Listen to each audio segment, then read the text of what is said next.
সংশোধনীটা তো আলাদা ভাই। মাননীয় স্পিকার, আপনাকে ধন্যবাদ। বলে ফেলুন, প্রস্তাব দেব আর কি।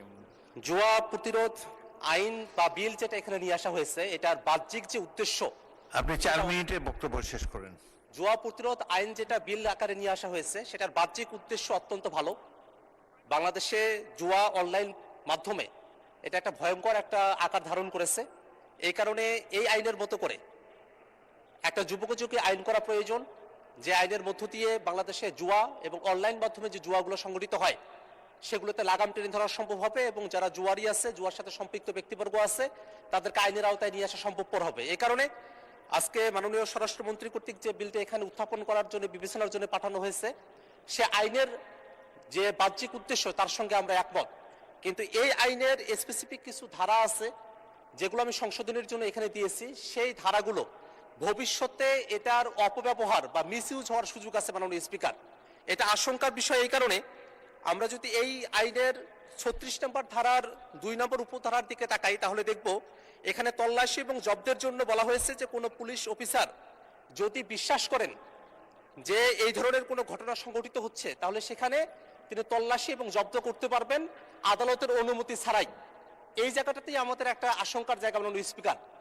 যদি কোনো একটা কর্তৃপক্ষকে আদালতের অনুমতি ছাড়াই এই ধরনের সুযোগ দেওয়া হয়, সরকার হয়তো মিসইউজ করতে চায় না, কিন্তু সেই কর্তৃপক্ষ যদি আইনটাকে মিসইউজ করতে চায়, তাহলে নাগরিকদের যে অধিকার সেটা খর্ব হতে পারে মাননীয় স্পিকার।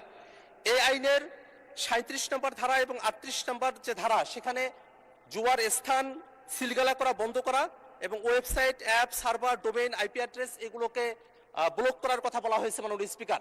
এই দুটো জায়গাতেও একইভাবে আদালতের অনুমতির উপরে নির্ভর না রেখে কোনো একটা কর্তৃপক্ষ তারা চাইলেই কোনো একটা অ্যাপ, কোনো একটা ডোমেইন, কোনো একটা সার্ভার, সেটাকে তারা ব্লক করে দিতে পারবেন। এই ধরনের ক্ষমতা এখানে দেওয়া হয়েছে মাননীয় স্পিকার।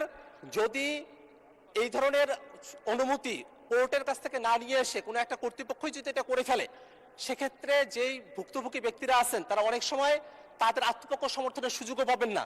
সেক্ষেত্রে এমনও হতে পারে যে জুয়ার কথা বলে, জুয়া প্রতিরোধের কথা বলে সরকারের সমালোচনা করছে এমন কোনো ওয়েবসাইট, এমন কোনো নিউজ পোর্টাল, এমন কোনো ফেসবুক অ্যাকাউন্ট, সেগুলোকে ব্লক করে দেওয়া হতে পারে, এবং সেখানে কোনো রেমেডি রাখার কোনো ব্যবস্থা এখানে রাখা হয় নাই।